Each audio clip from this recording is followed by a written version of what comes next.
الحمد لله رب العالمين والصلاة والسلام على سيد الأنبياء والمرسلين أما بعد فقد قال الله تبارك وتعالى في القرآن الكريم أعوذ بالله من الشيطان الرجيم بسم الله الرحمن الرحيم يا أيها النبي إنا أرسلناك شاهدا صدق الله العظيم وصدق رسوله النبي الكريم۔ سچا ہے ہمارا مالک اور سچا ہے ہمارا خالق کہ سوا اس واحد و یکتا کے کوئی عبادت کے لائق نہیں، اور سچے ہیں اس کے پیارے حبیب صلی اللہ علیہ وآلہ وسلم کہ جن کے ذکر کی اس خوبصورت محفل میں اور آپ حاضر ہیں۔ الحمدللہ حضور علیہ السلام کے ذکر کی خوبصورت محفل ہے۔ اللہ کریم ہم سب کو اس محفل کی برکات سے استفادہ کرنے کی توفیق عطا فرمائے۔ مجھ سے پہلے بھی حضور کی بارگاہ میں ہدایے عقیدت پیش کیے جا رہے تھے۔ رات کافی گزر چکی ہے، بہت تھوڑے وقت میں حضور علیہ السلام کی بارگاہ میں نے بھی ہدیہ عقیدت پیش کرنا ہے۔ اللہ کریم نے قرآن کریم میں مختلف مقامات پہ حضور علیہ السلام کی شانوں کو نمایاں فرمایا، بلکہ اگر یوں بھی کہوں تو درست ہے کہ سارا قرآن حضور علیہ السلام کی عظمتوں کا اظہار ہے، حضور کی عظمتوں کا بیان ہے۔ ام المؤمنین بنت صدیق حضرت عائشہ صدیقہ سلام علیہا سے کسی نے سوال کیا کہ حضور کے اخلاق کے بارے میں، حضور کے خلق کے بارے میں، حضور کی شان کے متعلق کچھ ارشاد فرمائے۔ آپ نے فرمایا کیا تو نے قرآن نہیں پڑھا؟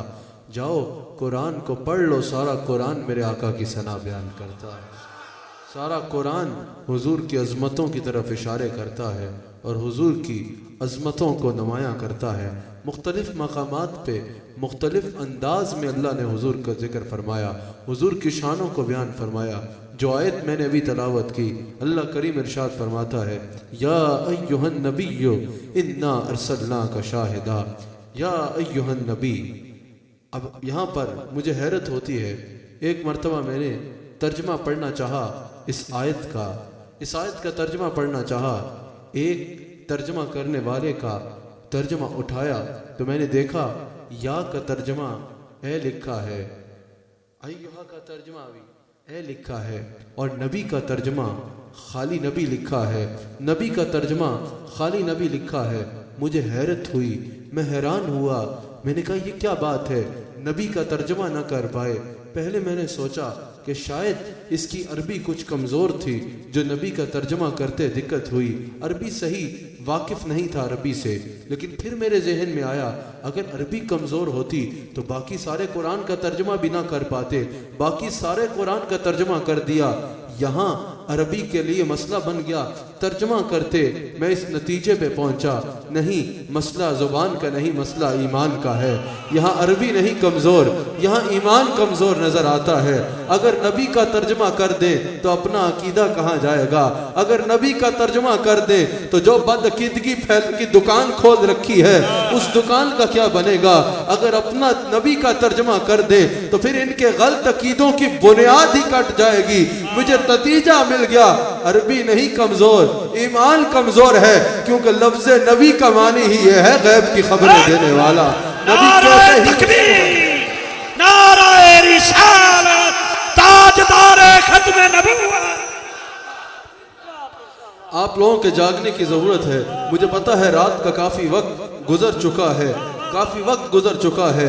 اگر آپ نے اپنے ہونے کا ثبوت دیا تو میں بھی ہونے کا ثبوت دوں گا، اور اگر آپ نے سونے کا ثبوت دیا تو آپ تو اپنے گھر سے چل کے یہاں تک آئے ہیں۔ میں کافی لمبا سفر کر کے آیا ہوں، نیند پہ میرا حق زیادہ ہوگا.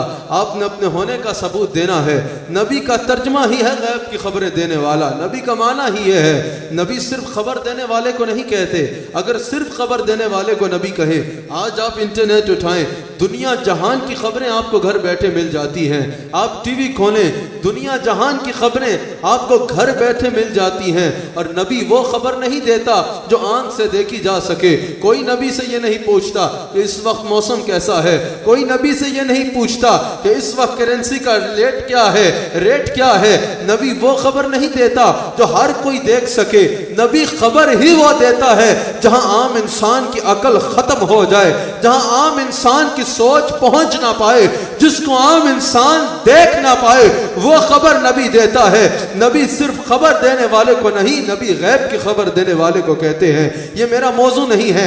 میں نے تھوڑی دیر انا ارسلناک شاہدا پہ گفتگو کرنی ہے, لیکن صرف ایک بات کرتا چلوں. نبی کہتے ہی اس کو ہیں جو غیب کی خبروں دینے والا ہو, غیب کی خبریں دینے والا ہو. اور ہمارے آقا کے علم غیب پہ یہ آج سے لوگ اختلاف نہیں کر رہے. صرف آج سے حضور کے علم غیب پہ باتیں نہیں ہو رہی. حضور علیہ السلام کی مسجد میں جو منافقین بیٹھا کرتے تھے, ایک مرتبہ انہوں نے یہ چال کھیلی, مسجد مبارک سے نکلے اور بازار میں باتیں شروع کر دی. بازار میں کیا باتیں شروع کی؟ کہا اگر یہ سچے ہیں اور ہم جھوٹے ہیں تو ہم تو ان کو دل سے نہیں مانتے, ہم دل سے ان کا احترام نہیں کرتے, ہم دل سے ان کو تسلیم نہیں کرتے, ہمارے دل میں ان کی محبت نہیں ہے, ہم ان کا دل سے احترام نہیں کرتے, ہم تو یہاں جاسوس بن کے بیٹھتے ہیں, ہم تو منافقت کرتے ہیں, دل سے ان کو نہیں مانتے, بس اوپر سے احترام کر کے ان کی مسجد میں بیٹھتے ہیں. اگر یہ سچے ہیں یہ ہمیں پہچانتے کیوں نہیں ہیں؟ اگر یہ سچے ہیں انہیں ہماری پہچان کیوں نہیں ہوتی؟ میرے آقا علیہ السلام منبر پر رونق افروز ہوتے ہیں, میرے آقا علیہ السلام خطبہ ارشاد فرماتے ہیں, میرے آقا فرماتے ہیں تم یہ سمجھتے ہو میں تمہیں نہیں جانتا, فلاں بن فلاں منافق ہے, اٹھے اور نکلے میری مجلس سے. فلاں بن فلاں منافق ہے, اٹھے اور نکلے میری مجلس سے. فلاں بن فلاں منافق ہے, اٹھے اور نکلے میری مجلس سے. رضوی صاحب میں نے یہ پڑھا, میں خوش ہو گیا, اور خوشی کی وجہ یہ ہے میں نے کہا جو نبی دشمنوں کے دلوں میں چھپے ہوئے بغض کو جانتا ہے وہ غلاموں کے دلوں میں چھپی ہوئی محبت کو کیسے نہیں جانتا؟ جو نبی دشمنوں کے باپ کو جانتا ہے وہ غلاموں کے باپ کو بھی جانتا ہوگا. جو نبی دشمنوں کے دل میں چھپے ہوئے بغض جس سے نہیں چھپ سکے, اس سے غلاموں کے دلوں میں چھپی ہوئی محبت کیسے چھپ سکتی ہے؟ حضور نے فرمایا تم یہ بات کرتے ہو میں تمہیں نہیں جانتا, میں تو اس کو بھی جانتا ہوں جو سب سے پہلے جنت میں جائے گا, میں تو اس کو بھی جانتا ہوں جو سب سے آخر میں جنت میں جائے گا. صرف اس کو نہیں جانتا بلکہ اس کے باپ سے بھی واقف ہوں, صرف اس کو نہیں جانتا بلکہ اس کے باپ کے نام سے بھی واقف ہوں. تو میں نے کہا یہاں نبی کا ترجمہ نہ کرنا, یہاں نبی کا ترجمہ نہ کرنا یہ عربی کی کمزوری نہیں, یہ ایمان کی کمزوری ہے, کیونکہ لفظ نبی کا ترجمہ ہی ان کے باطل عقیدوں کی بنیاد کاٹ دیتا ہے, ان کے باطل عقیدوں کو جڑ سے اکھیڑ دے گا اگر وہ نبی کا ترجمہ ہی کر دے. یا ایھا النبی, اے میری غیب کی خبریں دینے والے حبیب, انا ارسلناک شاہدا, ہم نے آپ کو شاہد یعنی گواہ بنا کر مبعوث فرمایا, آپ کو ہم نے شاہد بنا کر مبعوث فرمایا. اب شاہد کے لیے دو چیزوں کا ہونا ضروری ہے. شاہد گواہ کو کہتے ہیں, اور گواہ کے لیے دو چیزوں کا ہونا ضروری ہے, تب ہی اس کی گواہی معتبر ہوگی. الحضور مع المشاہدہ تھی کہ گواہ جب کی گواہی دے رہا ہے, جہاں کی گواہی دے رہا ہے, جس کی گواہی دے رہا ہے, اگر آپ غور سے سنیں گے تو آپ کے الحمدللہ عقیدہ مضبوط ہوگا کہ اہل سنت کا عقیدہ کسی بازار سے نہیں بلکہ اللہ کے قرآن سے آیا ہے, اللہ کے قرآن سے آیا ہے. اہل سنت کا عقیدہ کسی من گھڑت عقیدوں کا نام نہیں ہے بلکہ ایک ایک عقیدے کا ثبوت قرآن میں موجود ہے. الحمدللہ حضور علیہ السلام کو اللہ نے فرمایا ہم نے آپ کو شاہد بنا کر مبعوث فرمایا. شاہد کے لیے المفردات میں راغب اصفہانی نے کہا دو چیزوں کا ہونا ضروری ہے. الحضور مع المشاہدہ تھی کہ گواہ جہاں کی گواہی دے رہا ہے وہاں حاضر ہو, حاضر ہی نہ ہو بلکہ مشاہدہ کرے, صرف حاضر نہ ہو بلکہ مشاہدہ کرے. اب سوال یہ ہے کہ حضور کس کے گواہ ہیں, حضور کہاں کے گواہ ہیں, حضور کب کے گواہ ہیں؟ کیونکہ گواہ کے لیے ضروری ہے گواہ حاضر بھی ہو اور ناظر بھی ہو, گواہ نہ صرف حاضر ہو بلکہ مشاہدہ بھی کرے. مفسرین نے فرمایا ایک تو شاہد لنا, اللہ کریم نے حضور کو اپنی وحدانیت کا گواہ بنایا ہے, اور یہ ہمارے آقا کے سوا کسی اور کی شان نہیں ہے کہ حضور اللہ کی وحدانیت کے گواہ ہیں، حضور خود اللہ کی وحدانیت کے گواہ ہیں، حضور کے سوا خود اللہ کی وحدانیت کا کوئی گواہ نہیں ہے۔ گواہ وہ ہوتا ہے الحضور مع المشاہداتی، جس نے خود اپنی آنکھ سے دیکھ رکھا ہو۔ حضرت آدم علیہ السلام تشریف لائے، اللہ کی طرف بلایا، پوچھنے والوں نے پوچھا آپ نے دیکھا ہے؟ کہا نہیں دیکھا نہیں ہے۔ حضرت نوح علیہ السلام آئے، کہا اللہ کی طرف بلایا، پوچھنے والوں نے پوچھا آپ نے دیکھا ہے؟ کہا نہیں خود نہیں دیکھا، نہیں دیکھ رکھا۔ جتنے انبیاء آئے حضرت آدم علیہ السلام سے حضرت عیسیٰ علیہ السلام تک، سب نے کہا لا الہ الا اللہ۔ پوچھنے والوں نے پوچھا دیکھا؟ کوئی یہ نہ کہہ سکا کہ دیکھا۔ کسی نے کہا آواز آئی تھی، کسی نے کہا پردے میں رہ کے کلام کیا، کسی نے کہا فرشتے کے ذریعے کلام کیا۔ کوئی یہ نہ کہہ سکا کہ ہاں میں نے اس کو دیکھ رکھا ہے۔ کوئی یہ نہ کہہ سکا کہ میں خود اس کی وحدانیت کا گواہ ہوں۔ جب تیرے اور میرے آقا آتے ہیں، جب سیدہ فاطمہ کے بابا آتے ہیں، وہ فرماتے ہیں لا الہ الا اللہ۔ پوچھنے والوں نے پوچھا آپ نے دیکھا؟ کہا ہاں رأیت ربی فی احسن صورت، میں ہی وہ ہوں جس نے اللہ کو دیکھا بھی ہے اور بڑے حسین انداز میں دیکھا ہے، بڑے حسین انداز میں دیکھا ہے۔ اسی لیے تو امام احمد رضا نے کہا اور کوئی غیب کیا آپ سے نہا ہو بھلا، تمہیں اس میں تکلیف ہے مصطفیٰ کی نظر دیوار پار کر سکتی ہے یا نہیں کر سکتی؟ تمہیں یہ بات سمجھ نہیں لگتی کہ مصطفیٰ دلوں کے چھپے ہوئے بھید جان سکتے ہیں یا نہیں جان سکتے؟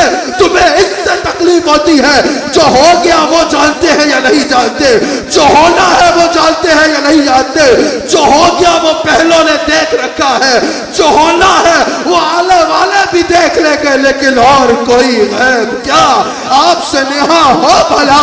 جب نہ خدا ہی چھپا آپ پہ کروڑوں درود، جب نہ خدا ہی چھپا آپ پہ کروڑوں درود۔ حضور علیہ السلام ہی وہ ہیں جو اللہ کی وحدانیت کے گواہ ہیں اور خود گواہ ہیں۔ اور نہ صرف یہ کہ وہاں جا کے دیکھا، کنز العمال میں حدیث موجود ہے، حضور علیہ السلام دعا فرما رہے ہیں اور دعا کرتے حضور علیہ السلام نے تبسم فرمایا۔ مولا کائنات حضرت علی حضور علیہ السلام کی بارگاہ میں حاضر ہیں، عرض کی یا رسول اللہ آپ نے تبسم فرمایا آج دعا میں، اس کی کیا وجہ ہے؟ حضور علیہ السلام نے فرمایا جب میں دعا کر رہا تھا میں نے دیکھا کہ اللہ کریم اپنی شان قدرت کے ساتھ تبسم فرما رہا ہے، میں نے اللہ کی سنت کو پورا کرتے ہوئے تبسم کیا۔ جو گھر بیٹھے اللہ کو شان قدرت کے ساتھ تبسم کرتے دیکھ سکتا ہے، وہ گنبد خضرا سے لاہور میں بیٹھے اپنے غلاموں کو بھی دیکھ سکتا ہے۔ یاد رکھنا ہمارے آقا سے کوئی چیز پوشیدہ نہیں ہے۔ ایک تو حضور علیہ السلام اللہ کی وحدانیت کے گواہ ہیں، اور پھر مفسرین کہتے ہیں حضور علیہ السلام کو اللہ کریم نے ہر اس پر گواہ بنایا جس کی طرف حضور کو بھیجا، جس کی طرف حضور کو بھیجا۔ حضور ہر اس کے گواہ ہے جس کی طرف بھیجے گئے۔ اب کوئی نبی صرف ایک خطے کے لیے، کوئی نبی تشریف لائے تو صرف ایک قبیلے کے لیے۔ ہر نبی کا احترام ہم پہ فرض ہے، ہر نبی کی ناموس پر پہرا ہم پہ فرض ہے، ہر نبی کا پر ایمان رکھنا ہم پہ فرض ہے۔ لیکن خلق سے اولیاء، اولیاء سے رسول، سب رسولوں سے اعلیٰ ہمارے نبی حضور علیہ السلام کا مقام سب سے اونچا ہے۔ کوئی آئے تو ایک قبیلے کے لیے، کوئی آئے تو ایک خطے کے لیے، کوئی آئے تو ایک قوم کے لیے، کوئی آئے تو ایک ملک کے لیے، کوئی آئے تو ایک وقت کے لیے۔ اور حضور علیہ السلام کی حدیث موجود ہے وہ اس سے تجاوز نہیں کر سکتے تھے، لیکن جب حضور علیہ السلام تشریف لائے اللہ نے فرمایا وما ارسلناک الا کافۃ للناس،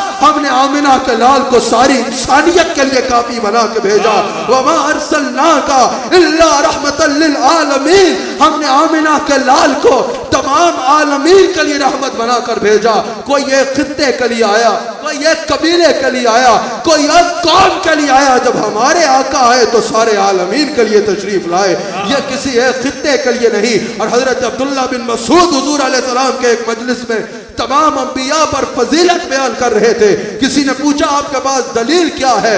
آپ نے فرمایا دلیل یہ ہے کہ ہر نبی مخصوص وقت اور مخصوص خطوں کے لیے آیا، جب میرے آقا آئے تو تمام عالمین کے لیے تشریف لائے۔ اللہ کریم نے فرمایا میرے حبیب ہم نے اپنے دامن ربوبیت کے ساتھ آپ کے دامن رحمت کو وابستہ کر کے ایسے پھیلا دیا ہے، اب جہاں جہاں ہماری خدائی ہے وہاں آپ کی وزارت مصطفائی ہے، جہاں ہماری خدائی ہے وہاں آپ کی وزارت مصطفیٰ ہے۔ نعرہ تکبیر، نعرہ رسالت،